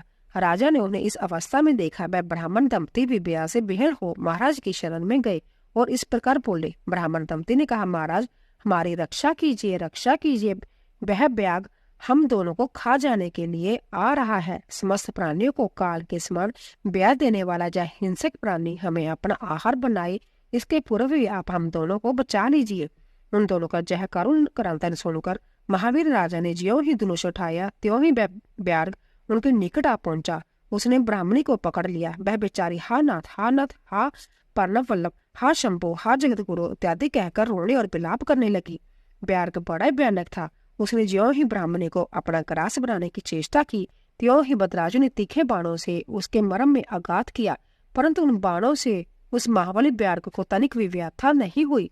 वह ब्राह्मणी को बलपूर्वक घसीटता हुआ तत्काल दूर निकल गया। अपनी पत्नी को बाघ के पंजे में पड़ी देख ब्राह्मण को बड़ा दुख हुआ और वह बारंबार रोने लगा। देर तक रोकर उसने राजा बदराजु से कहा, राजन तुम्हारे वह बड़े बड़े अस्त्र कहाँ है? दुखियों की रक्षा करने वाले तुम्हारा विशाल धनुष कहाँ है? सुना था तुम में 12,000 बड़े बड़े हाथियों का बल है। वह क्या हुआ? तुम्हारे शंख खंडक तथा मंत्र शास्त्र विद्या से क्या लाभ हुआ? दूसरों को क्षीण होने से बचाना क्षत्रिय का परम धर्म है। धर्मज्ञ राजा अपना तन और प्राण देकर भी शरण में आए हुए दीन दुखियों की रक्षा करते हैं। जो पीड़ितों की प्राण रक्षा नहीं कर सकते, ऐसे लोगों के लिए तो जीने की अपेक्षा मर जाना ही अच्छा है। इस प्रकार ब्राह्मण का विलाप और उसके मुख से अपने पराक्रम की निंदा सुनकर राजा ने शोक से मन ही मन इस प्रकार विचार किया, ओ आज भाग्य के उलट फेर से मेरा पराक्रम नष्ट हो गया, मेरे धर्म का भी नाश हो गया, अंत अब मेरी संपदा, राज्य और आजू का भी निश्चय ही नाश हो जाएगा। जो विचार कर राजा बदराजु ब्राह्मण के चरणों में गिर पड़े और उसे धीरज बंधाते हुए बोले, ब्राह्मण, मेरा पराक्रम नष्ट हो गया है, महामते मुझ क्षत्रिय धर्म पर कृपा करके शोक छोड़ दीजिए। मैं आपको मृणवांछित पदार्थ दूंगा, जय राज्य, जय रानी और मेरा जय शरीर, सब कुछ आपके अधीन है। बोलिए आप क्या चाहते हैं? ब्राह्मण बोले, राजन, अंधे को दर्पण से क्या काम, जो भिक्षा मांगकर जीवन निर्वाह करता हो वह बहुत से घर लेकर क्या करेगा? जो मूर्ख है उसे पुस्तक से क्या काम, तथा जिसके पास स्त्री नहीं है वह धन लेकर क्या करेगा? मेरी पत्नी चली गई, मैंने कभी काम सुख का उपभोग नहीं किया, अंत्य काम भोग के लिए आप अपनी इस बड़ी रानी को मुझे दे दीजिए। राजा ने कहा, ब्राह्मण, क्या यही तुम्हारा धर्म है? क्या तुम्हें गुरु ने यही उपदेश किया है? क्या तुम नहीं जानते कि पराई स्त्री का स्पर्श स्वर्ग या सूजश हानि करने वाला है? पर स्त्री के उपभोग से जो पाप कमाया जाता है उसे सैकड़ों प्रायश्चितों द्वारा भी धोया नहीं जा सकता। ब्राह्मण बोले, राजन, मैं अपनी तपस्या से भयंकर ब्रह्म हत्या और मदिरापान जैसे पाप का भी नाश कर डालूंगा। फिर पर स्त्री संगम किस गिनती में है? अंत्य आप अपनी इस बारे को मुझे अवश्य दे दीजिए, अन्यथा आप निश्चय ही नरक में पड़ेंगे। ब्राह्मण की इस बात पर राजा ने मन ही मन विचार किया कि ब्राह्मण के प्राणों की रक्षा न करने से महापाप होगा, अंतः इससे बचने के लिए पत्नी को दे डालना ही श्रेष्ठ है। इस श्रेष्ठ ब्राह्मण को अपनी पत्नी देकर मैं पाप से मुक्त हो शीघ्र ही अग्नि में प्रवेश कर जाऊंगा। मन ही मन ऐसा निश्चय करके राजा ने आग जलाई और ब्राह्मण को बुलाकर उसे अपनी पत्नी को दे दिया। फिर स्नान करके पवित्र हो देवताओं को प्रणाम करके उन्होंने अग्नि की 2 बार परिक्रमा की और एकाग्रचित्त होकर भगवान शिव का ध्यान किया। इस प्रकार राजा को अग्नि में गिरने के लिए उद्यत देख जगतपति भगवान विश्वनाथ सहसा वहां प्रकट हो गए। उनके 5 मुख थे, मस्तक पर चंद्रकला आभूषण का काम दे रही थी, कुछ कुछ पीले रंग की जटा लटकी हुई थी। वह कोटि कोटि सूर्य को समान तेजस्वी थे। हाथों में त्रिशूल, खंडक, कुठार, डाल, मृग, अव्यय, बरद और पिनाक धारण किए बैल की पीठ पर बैठे हुए भगवान नीलकंठ को राजा ने अपने सामने प्रत्यक्ष देखा। उनके दर्शन जनित आनंद से युक्त हो राजा बदराजु ने हाथ जोड़कर स्तवन किया। राजा के स्तुति करने पर पार्वती के साथ प्रसन्न हुए उमेश्वर ने कहा, राजन, तुमने किसी अन्य का चिंतन न करके जो सदा सर्वदा मेरा पूजन किया है, तुम्हारी इस भक्ति के कारण और तुम्हारे द्वारा की हुई इस पवित्र स्तुति को सुनकर मैं बहुत प्रसन्न हुआ। तुम्हारे भक्ति भाव की परीक्षा के लिए मैं संभ्य ब्राह्मण बनकर आया था। जिसे व्यार्ग ग्रस लिया था वह ब्राह्मणी और कोई नहीं, जय गिरिजा नंदिनी उमा देवी ही थी। तुम्हारे बाण मारने से भी जिसके शरीर को चोट नहीं पहुंची वह व्यार्ग माया निर्मित था। तुम्हारे धैर्य को देखने के लिए ही मैंने तुम्हारी पत्नी को मांगा था। इस कीर्ति मालिनी की और तुम्हारी भक्ति से मैं संतुष्ट हूँ। तुम कोई दुर्लभ वर मांगो, मैं उसे दूंगा। राजा बोला, देव, आप साक्षात परमेश्वर हैं। आपने संसार के ताप से घिरे हुए मुझ अदम को यूं प्रत्यक्ष दर्शन दिया है, यही मेरे लिए महान वर है। देव, आप वरदाताओं में श्रेष्ठ हैं। आपसे मैं दूसरा कोई वर नहीं मांगता। मेरी यही इच्छा है कि मैं, मेरी रानी, मेरे माता पिता बेश्या और उसके पुत्र सोनिया, इन सब को आप अपना पार्श्ववर्ती सेवक बना लीजिए। फिर रानी कीर्तिमालिनी ने प्रणाम करके अपनी भक्ति से भगवान शंकर को प्रसन्न किया और जय उत्तम वर मांगा। महादेव, मेरे पिता चंद्रगंध और माता समंतनी, इन दोनों को भी आपके समीप निवास प्राप्त हो। भक्त वत्सल भगवान गौरी पत्नी ने प्रसन्न होकर एवं वस्तु कहा। उन दोनों पति पत्नी को इच्छा अनुसार वर देकर वैश्य वर में अंतर्धान हो गए। इधर राजा ने भगवान शंकर का प्रसाद प्राप्त करके रानी कीर्तिमालिनी के साथ प्रिय विषयों का उपभोग किया और 10,000 वर्षों तक राज्य करने के पश्चात अपने पुत्रों को राज्य देकर उन्होंने शिवजी के परम पद को प्राप्त किया। राजा और रानी दोनों ही भक्ति पूर्वक महादेव जी की पूजा करके भगवान शिव के धाम को प्राप्त हुए। जह परम पवित्र पापनाशक अंतित गोपनीय भगवान शिव का विचित्र गुण अनुवाद जो विद्वानों को सुनाता है अथवा संभव विशुद्ध चित्त होकर पढ़ता है, वह इस लोक में भोग ऐश्वर्य को प्राप्त कर अंत में भगवान शिव को प्राप्त होता है। भगवान शिव का जथिनाथ एवं हंस नामक अवतार। नंदीश्वर कहते हैं, मुने, अब मैं परमात्मा शिव के जथिनाथ नामक अवतार का वर्णन करता हूँ। मुनीश्वर, अरुदा आंचल नामक पर्वत के समीप एक बील रहता था जिसका नाम था आहुक। उसकी पत्नी को लोग आहुका कहते थे। वह उत्तम व्रत का पालन करने वाली थी। वह दोनों पति पत्नी महान शिव भक्त थे और शिव की आराधना पूजा में लगे रहते थे। एक दिन वह शिव भक्त बील अपनी पत्नी के लिए आहार की खोज करने के निमित्त जंगल में बहुत दूर चला गया। इसी समय संध्या काल में बील की परीक्षा लेने के लिए भगवान शंकर सन्यासी का रूप धारण करके घर आए। इतने में ही उस घर का मालिक भील भी चला आया और उसने बड़े प्रेम से उन जतिराज का पूजन किया। उसके मनोभाव की परीक्षा के लिए उन जतीश्वर ने दीन बाणी में कहा, बील आज रात में जहाँ रहने के लिए मुझे स्थान दो, सवेरा होते ही चला जाऊंगा, तुम्हारा सदा कल्याण हो। बील बोला, स्वामी जी आप ठीक कहते हैं, तथापि मेरी बात सुनिए, मेरे घर में स्थान तो बहुत थोड़ा है, फिर उसमें आपका रहना कैसे हो सकता है। बील की जब बात सुनकर स्वामी जी वहां से चले जाने के लिए उद्यत हो गए। तब बीलनी ने कहा, प्राणनाथ आप स्वामी जी को स्थान दे दीजिए, घर आए हुए अतिथि को निराश ना लौटाइए, अन्यथा हमारे गृहस्थ धर्म के पालन में बाधा पहुंचेगी। आप स्वामी जी के साथ सुखपूर्वक करके बीते रहिए और मैं बड़े बड़े अस्त्र शस्त्र लेकर बाहर खड़ी रहूंगी। पत्नी की जब बात सुनकर बील ने सोचा, स्त्री को घर से बाहर निकालकर मैं भीतर कैसे रह सकता हूँ। सन्यासी जी का अनियंत्र जाना भी मेरे लिए अधर्म कारक ही होगा। यह दोनों ही कार्य एक गृहस्थ के लिए सर्वथा अनुचित है। अंततः मुझे ही घर के बाहर रहना चाहिए। जो होनहार होगा वही तो होकर ही रहेगा। ऐसा सोच आग्रह करके उसने स्त्री को और सन्यासी जी को तो सब आनंद घर के भीतर रख दिया और संभव में बील अपने आयुध पास रखकर घर से बाहर खड़ा हो गया। रात में जंगली क्रूर एवं हिंसक पशु उसे पीड़ा देने लगे। उसने भी यथाशक्ति उनसे बचने के लिए महान जतन किया। इस तरह जतन करता हुआ बील बलवान होकर भी परबंध प्रेरित हिंसक पशुओं द्वारा बलपूर्वक खा लिया गया। प्रातःकाल उठकर जब जति ने देखा कि हिंसक पशुओं ने बनवासी बील को खा डाला है, तब उन्हें बड़ा दुख हुआ। सन्यासी को दुखी देख बीलनी दुख से व्याकुल होने पर भी देरा पूर्वक उस दुख को दबाकर झूठ बोली, स्वामी जी आप दुखी किस लिए हो रहे हो। इन बीलराज को तो इस समय कल्याण ही हुआ है, जब धन्य और कृतार्थ हो गए हैं जो इन्हें ऐसी मृत्यु प्राप्त हुई है। मैं चिता की आग में जलकर इनका अनुसरण करूंगी। आप प्रसन्नता पूर्वक मेरे लिए एक चिता तैयार कर दो, क्योंकि स्वामी का अनुसरण करना स्त्री के लिए सनातन धर्म है। उसकी बात सुनकर सन्यासी जी ने संभ्या चिता तैयार की और बीलनी ने अपने धर्म के अनुसार उसमें प्रवेश किया। इसी समय भगवान शंकर अपने साक्षात स्वरूप से उसके सामने प्रकट हो गए और उसकी प्रशंसा करते हुए बोले, तुम धन्य हो, मैं तुम पर प्रसन्न हूँ, तुम इच्छा अनुसार वर मांगो, तुम्हारे लिए मुझे कुछ भी अदेय नहीं है। भगवान शंकर का जय परम आनंददायक वचन सुनकर बीलनी को बड़ा सुख मिला। वह ऐसी विभोर हो गई कि उसे किसी भी बात की सुध नहीं रही। उसकी उस अवस्था को लक्ष्य करके भगवान शंकर और भी प्रसन्न हुए और उसके नाम मांगने पर भी उसे वर देते हुए बोले, मेरा जो जति रूप है यह भावी जन्म में हंस रूप में प्रकट होगा और प्रसन्नता पूर्वक तुम दोनों का संजोग कराएगा। यह बील निषेध देश की उत्तम राजधानी में राजा बीरसेन का श्रेष्ठ पुत्र होगा। उस समय नल के नाम से इसकी ख्याति होगी और तुम विदर्भ नगर में भीमराज की पुत्री दमयंती होगी। तुम दोनों मिलकर राजभोग भोगने के पश्चात बड़े मोक्ष प्राप्त करोगी, जो बड़े बड़े जोगीश्वरों के लिए भी दुर्लभ है। नंदीश्वर कहते मुने ऐसा कहकर भगवान शिव उस समय लिंग रूप में स्थित हो गए। वह बील अपने धर्म से विचलित नहीं हुआ था। अंत उसी के नाम पर उस लिंग को अंचलेश संज्ञा दी गई। दूसरे जन्म में वह आहुक नामक बील नेषद नगर में बीरसेन का पुत्र हो महाराज नल के नाम से विख्यात हुआ और आहुका नाम की बीलनी विंदर्भ नगर में राजा भीम की पुत्री दमयंती हुई और वह जतिनाथ शिव वहां हंस रूप में प्रकट हुए। उन्होंने दमयंती का नल के साथ विवाह कराया। पूर्व जन्म के सनातन जनित पुण्य से प्रसन्न हो भगवान शिव ने हंस का रूप धारण कर उन दोनों का सुख दिया। हंस अवतारधारी शिव बांति बांति की बातें करने और संदेश पहुंचाने में कुशल थे। वह नल और दमयंती दोनों के लिए परम आनंददायक हुए।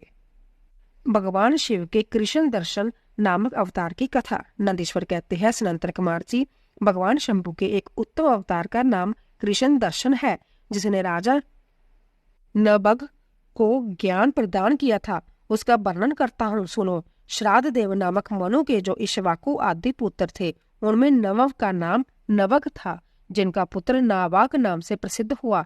नावाक के ही पुत्र अम्बरीश हुए, जो भगवान विष्णु के भक्त थे तथा जिनकी ब्राह्मण भक्ति देखकर उनके ऊपर महर्षि दुर्वासा प्रसन्न हुए थे। मुने अम्बरीश के पितामह जो नबग कहे गए हैं, उनके चरित्र का वर्णन सुनो। उन्हीं को भगवान शिव ने ज्ञान प्रदान किया था। मनुपुत्र नबग बड़े बुद्धिमान थे। उन्होंने विद्या अध्ययन के लिए दीर्घकाल तक इंद्रिय संयम पूर्वक गुरुकुल में निवास किया। इसी बीच में इक्ष्वाकु आदि भाइयों ने नबग के लिए कोई बाग न देकर पिता की संपत्ति आपस में बांट ली और अपना अपना भाग लेकर वह उत्तम रीति से राज्य का पालन करने लगे। उन सबने पिता की आज्ञा से ही धन का बंटवारा किया था। कुछ काल के पश्चात ब्रह्मचारी नवग गुरुकुल से सांगोपांग वेदों का अध्ययन करके वहां आए। उन्होंने देखा सब भाई सारी संपत्ति का बंटवारा करके अपना अपना भाग ले चुके हैं। तब उन्होंने भी बड़े स्नेह से दया भाग पाने की इच्छा रखकर अपने श्वाकु आदि बंधुओं से कहा, भाइयों मेरे लिए भाग दिए बिना ही आप लोगों ने आपस में सारी संपत्ति का बंटवारा कर लिया। अंत आप प्रसन्नता पूर्वक मुझे भी हिस्सा दीजिए। मैं अपना दया भाग लेने के लिए जहाँ आया हूँ। भाई बोले, जब संपत्ति का बंटवारा हो रहा था उस समय हम तुम्हारे लिए भाग देना भूल गए। अब इस समय पिताजी को ही तुम्हारे हिस्से में दे देते हैं, तुम उन्हीं को ले लो, इसमें संशय नहीं है। भाइयों को जब वचन सुनकर नवग को बड़ा विस्मय हुआ। मैं पिता के पास जाकर बोले, तात मैं विद्या अध्ययन के लिए गुरुकुल में गया था और वहां अब तक ब्रह्मचारी रहा हूँ। इसी बीच में भाइयों ने मुझे छोड़कर आपस में धन का बंटवारा कर लिया है। वहां से लौटकर जब मैंने अपने हिस्से के बारे में उनसे पूछा तब उन्होंने आपको मेरा हिस्सा बता दिया है। अंत्य उसके लिए मैं आपकी सेवा में आया हूँ। नवग की वह बात सुनकर पिता को बड़ा विस्मय हुआ। श्राद्ध देव ने पुत्र को आश्वासन देते हुए कहा, बेटा भाइयों की इस बात पर विश्वास न करो, वह उन्होंने तुम्हें ठगने के लिए कही है। मैं तुम्हारे लिए भोग साधक उत्तम दाय नहीं बन सकता, तथापि उन वंशकों को यदि मुझे ही दाय के रूप में तुम्हें दिया है तो मैं तुम्हारी जीविका का एक उपाय बताता हूँ, सुनो। इन दिनों उत्तम बुद्धि वाले अंग्रिस गोत्रीय ब्राह्मण एक बहुत बड़ा यज्ञ कर रहे हैं। उस कर्म में प्रत्येक छठे दिन का कार्य वे ठीक ठीक नहीं समझ पाते, उसमें उनसे भूल हो जाती है। तुम वहां जाओ और उन ब्राह्मणों को विश्व देव संबंधी 2 सूक्त बतला दिया करो। इससे वह जग शुद्ध रूप में संपादित होगा। वह जग समाप्त होने पर वह ब्राह्मण जब स्वर्ग को जाने लगेंगे उस समय संतुष्ट होकर अपने जग से बचा हुआ सारा धन तुम्हें दे देंगे। पिता की जब बात सुनकर सत्यवादी नवग बड़ी प्रसन्नता के साथ उस उत्तम जग में गए। उन्हें वहां छठे दिन के कर्म में बुद्धिमान मनुपुत्र ने वैष्णव देव संबंधी 2 सूक्तों का स्पष्ट रूप से उच्चारण किया। जग कर्म समाप्त होने पर वह अंगिरास ब्राह्मण जग से बचा हुआ अपना अपना धन नवग को देकर स्वर्ग लोक को चले गए। उस जग श्रेष्ठ धन को जब ब्राह्मण ग्रहण करने लगा उस समय सुंदर लीला करने वाले भगवान शिव तत्काल वहां प्रकट हो गए। उनके सारे अंग बड़े सुंदर थे परंतु नेत्र काले थे। उन्होंने नवग से पूछा, तुम कौन हो जो इस धन को ले रहे हो? जय तो मेरी संपत्ति है, तुम्हें किसने जहाँ भेजा है? सब बातें ठीक ठीक बताओ। नवग ने कहा, जय तो जग से बचा हुआ धन है जिसे ऋषि ने मुझे दिया है। अब जय मेरी ही संपत्ति है, इसको लेने से तुम मुझे कैसे रोक रहे हो? कृष्ण दर्शन ने कहा, तात हम दोनों के इस झगड़े में तुम्हारे पिता ही पंच रहेंगे। जाकर उनसे पूछो और वह जो निर्णय दे उसे ठीक ठीक जहाँ आकर बतलाओ। उनकी बात सुनकर नवग ने पिता के पास जाकर उक्त प्रश्न को उनके सामने रखा। श्राद्ध देव को कोई पुरानी बात याद आ गई और उन्होंने भगवान शिव के चरण कमलों का चिंतन करते हुए कहा, मनु बोले, तात वह पुरुष जो तुम्हें वह धन लेने से रोक रहे हैं वह साक्षात भगवान शिव है। जो तो संसार की सारी वस्तु ही उन्हीं की है, परंतु जग से प्राप्त हुए धन पर उनका विशेष अधिकार है। जग करने से जो धन बच जाता है उसे भगवान रुद्र का भाग निश्चित किया गया है। अंत्य जग विशिष्ट सारी वस्तु ग्रहण करने के अधिकारी सर्वेश्वर महादेव जी है। उनकी इच्छा से ही दूसरे लोग उस वस्तु को ले सकते हैं। भगवान शिव तुम पर कृपा करने के लिए वहां वैसा रूप धारण करके आए हैं। तुम वहीं जाओ और उन्हें प्रसन्न करो। अपने अपराध के लिए क्षमा मांगो और प्रणाम पूर्वक उनकी स्तुति करो। नवग पिता की आज्ञा से वहां गए और भगवान को प्रणाम करके हाथ जोड़कर बोले, महेश्वर जय सारी त्रिलोकी ही आपकी है, फिर जग से बचे हुए धन के लिए तो कहना ही क्या, निश्चय ही इस पर आपका अधिकार है। यही मेरे पिता ने निर्णय दिया है। नाथ मेरे यथार्थ बात न जानने के कारण ब्रह्मवश जो कुछ कहा है मेरे उस अपराध को क्षमा कीजिए। मैं आपके चरणों में मस्तक रखकर जब प्रार्थना करता हूँ कि आप मुझ पर प्रसन्न हो। ऐसा कहकर नवग ने अंतत दीनता पूर्वक हृदय से दोनों हाथ जोड़ महेश्वर कृष्ण दर्शन का स्तवन किया। उधर श्राद्ध देव ने भी अपने अपराध के लिए क्षमा मांगते हुए भगवान शिव की स्तुति की।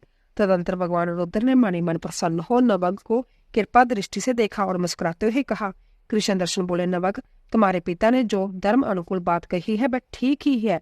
तुमने भी साधु स्वभाव के कारण सत्य ही कहा है, इसीलिए मैं तुम पर बहुत प्रसन्न हूँ और कृपा पूर्वक तुम्हें सनातन ब्रह्म तत्व का ज्ञान प्रदान करता हूँ। इस समय सारा धन मैंने तुम्हें दे दिया है, अब तुम इसे ग्रहण करो।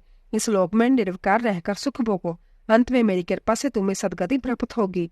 ऐसा कहकर भगवान रुद्र सबके देखते देखते वहीं अंतर्धान हो गए। साथ ही श्राद्ध देव भी अपने पुत्र नवग्रह के साथ अपने स्थान को लौट आए। इस लोक में विपुल भोगों का उपभोग करके अंत में वे भगवान शिव के धाम में चले गए। ब्राह्मण, इस प्रकार तुमसे मैंने भगवान शिव के कृष्ण दर्शन नामक अवतार का वर्णन किया है। जो इस आख्यान को पढ़कर सुनता है उसे संपूर्ण मनोवांछित फल प्राप्त हो जाते हैं। भगवान शिव के अवधेतु ईश्वर अवतार की कथा और उसकी महिमा का वर्णन। नंदीश्वर कहते हैं, सनातन कुमार, अब तुम परमेश्वर शिव के अवधेतु ईश्वर नामक अवतार का वर्णन सुनो, जिसने इंद्र के घमंड को चूर चूर कर दिया था। पहले की बात है, इंद्र संपूर्ण देवताओं तथा बृहस्पति जी को साथ लेकर भगवान शिव का दर्शन करने के लिए कैलाश पर्वत पर गए। उस समय बृहस्पति और इंद्र के शुभ आगमन की बात जानकर भगवान शंकर उन दोनों की परीक्षा लेने के लिए अवधूत बन गए। उनके शरीर पर कोई बस्त्र नहीं था। वह प्रज्वलित अग्नि के समान तेजस्वी होने के कारण महाभयंकर जान पड़ते थे। उनकी आकृति बड़ी सुंदर दिखाई देती थी।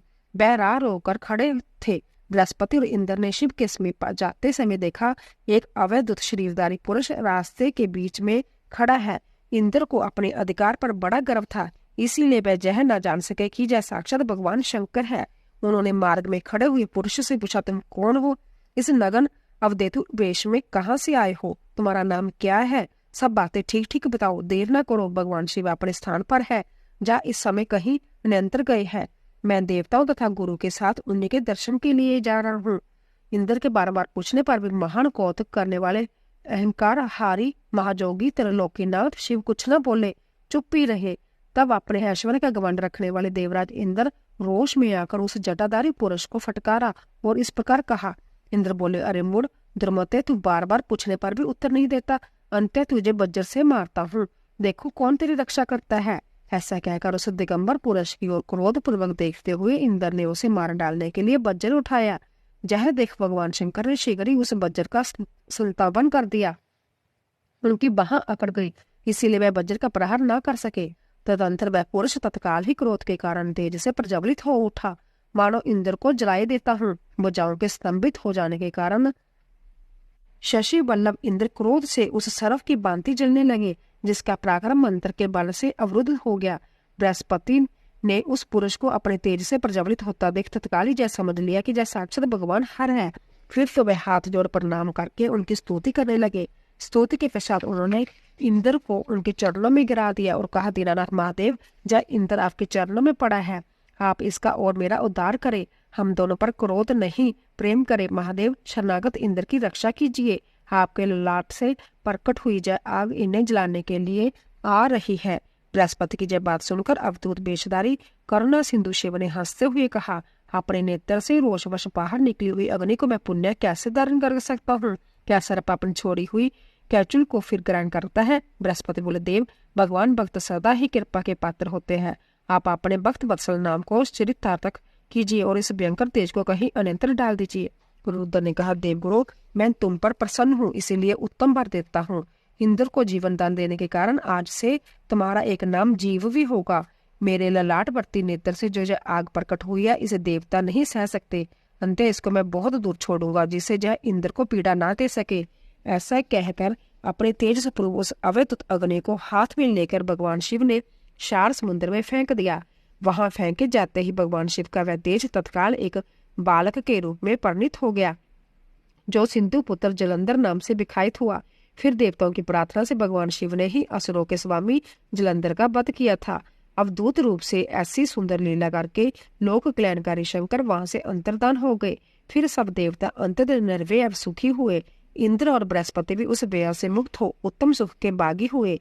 जिसके लिए उनका नाम आना हुआ था, वह भगवान शिव का दर्शन पाकर कृतार्थ हुआ। इंद्र और बृहस्पति प्रसन्नता पूर्वक अपने स्थान को चले गए। सनातन कुमार, इस प्रकार मैंने तुमसे परमेश्वर शिव के अवधेतु ईश्वर नामक अवतार का वर्णन कर दिया है, जो दुष्टों को दंड और भक्तों को परम आनंद प्रदान करने वाला है। जय दिव्य अख्यान पाप का निवारण करके जश स्वर्ग भोग मोक्ष तथा संपूर्ण मनोवांछित फल की प्राप्ति कराने वाला है। जो प्रतिदिन एकाग्रचित हो इसे सुनता या सुनाता है, वह इस लोक में संपूर्ण सुखों का उपभोग करके अंत में शिव की गति प्राप्त कर लेता है। भगवान शिव के भिक्षु 12 अवतार की कथा, राजकुमार और द्विज कुमार पर कृपा। नंदीश्वर कहते हैं, मुनिश्रेष्ठ, अब तुम भगवान शंभु के नारी संदेह वंचक भिक्षु अवतार का वर्णन सुनो, जिसे उन्होंने अपने भक्त पर दया करके ग्रहण किया था। विंदर्भ देश में सत्यरथ नाम से प्रसिद्ध एक राजा थे। जो धर्म में तत्पर, सत्याशील और बड़े बड़े शिव भक्तों से प्रेम करने वाले थे। धर्मपूर्वक पृथ्वी का पालन करते हुए उनका बहुत सा समय सुखपूर्वक बीत गया।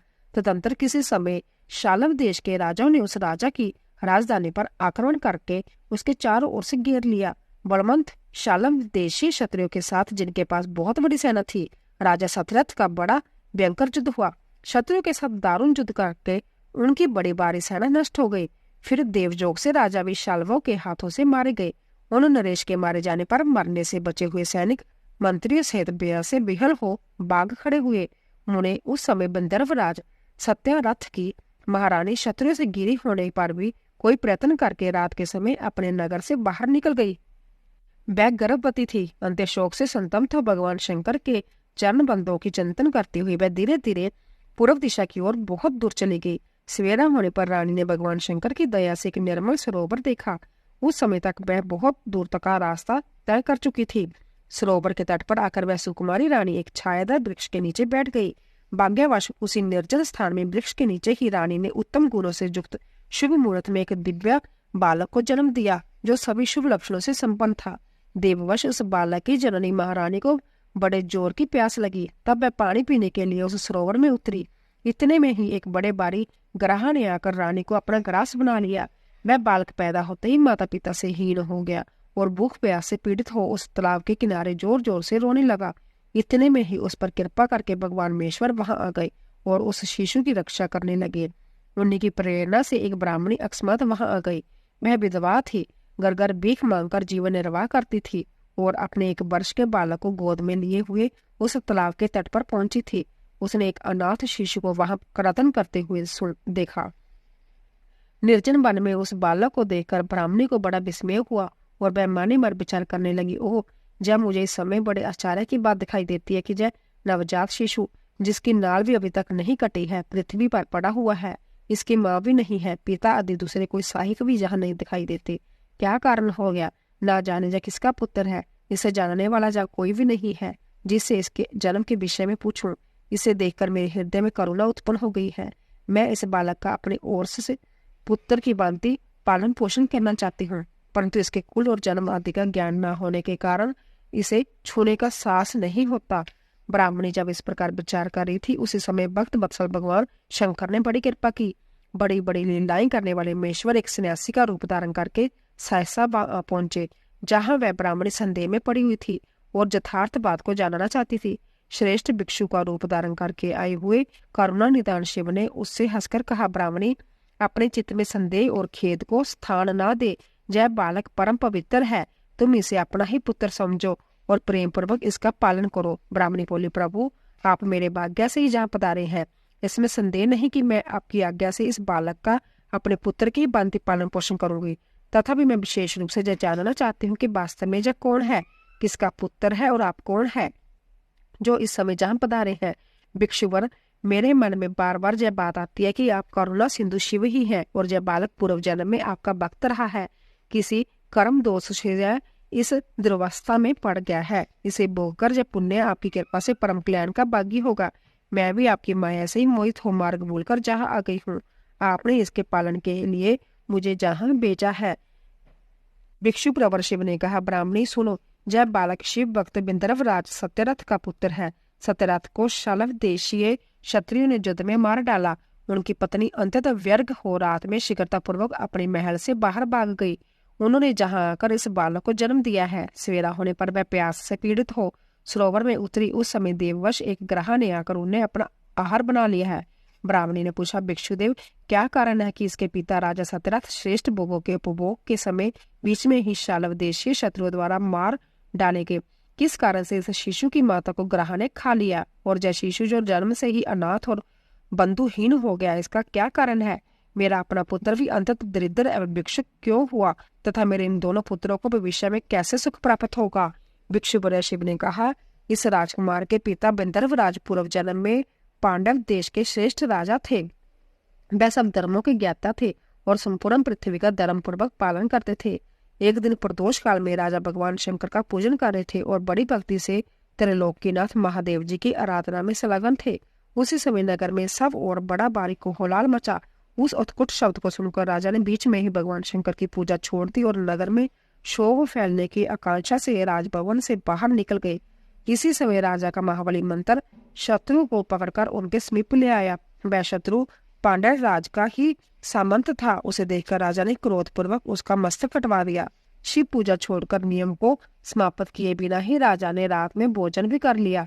इसी प्रकार राजकुमार भी प्रदोष काल में शिव जी की पूजा किए बिना ही भोजन करके सो गया। वही राजा दूसरे जन्म में बिंदरव राजा हुआ था। शिवजी की पूजा में विघ्न होने के कारण शत्रुओं ने उसको सुख भोग के बीच में ही मार डाला। पूर्व जन्म में जो उसका पुत्र था वही इस जन्म में भी हुआ है। शिवजी की पूजा का उल्लंघन करने के कारण जहदरिंदता को प्राप्त हुआ है। इसकी माता ने पूर्व जन्म में छल से अपनी सोत को मार डाला था। उस महान पाप के कारण ही वह इस जन्म में ग्राह के द्वारा मारी गई।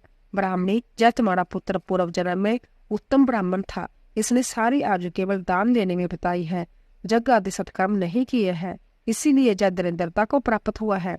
उस दोष का निवारण करने के लिए अब तुम भगवान शंकर की शरण में जाओ। जय दोनों बालक जो पवित्र संसार के पश्चात भगवान शिव की आराधना करे, भगवान शिव इनका कल्याण करेंगे। इस प्रकार ब्राह्मणी को उपदेश देकर भिक्षु श्रेष्ठ सन्यासी का शरीर धारण करने वाले भक्त वत्सल शिव ने उसे अपने उत्तम स्वरूप का दर्शन कराया। उन्हें साक्षात शिव जानकर ब्राह्मण पत्नी ने प्रणाम किया और प्रेम से गदगद वाणी द्वारा उनकी स्तुति की। फिर भगवान शिव वहीं अंतर्धान हो गए। उनके चले जाने पर ब्राह्मणी उस बालक को लेकर अपने पुत्र के साथ घर को चली गई। एक चक्रा के नाम से सुंदर ग्राम में उसने घर बना रखा था। वह उत्तम मान से अपने बेटे तथा राजकुमार का भी पालन पोषण करने लगी। यथासमय ब्राह्मणों ने उन दोनों का जोखपवित संस्कार कर दिया। वह दोनों शिव की पूजा में तत्पर रहते हुए घर पर ही बड़े हुए। शांडिल्य मुनि के उपदेश से नियम परायण हो वह दोनों शुभ व्रत रखकर प्रदोष काल में शंकर जी की पूजा करते थे। एक दिन द्विज कुमार राजकुमार को साथ लिए बिना ही नदी में स्नान करने के लिए गया। वहां उसे निधि से बना हुआ एक सुंदर कलश मिल गया। इस प्रकार भगवान शंकर की पूजा करते हुए इन दोनों कुमारों का उसी घर में एक वर्ष व्यतीत हो गया। तदंतर एक दिन राजकुमार उस ब्राह्मण कुमार के साथ वन में गया। वहां अकस्मात एक गंधर्व कन्या आ गई। उसके पिता ने वह कन्या राजकुमार को दे दी। गंधर्व कन्या से विवाह करके राजकुमार निष्कंटक राज्य भोगने लगा।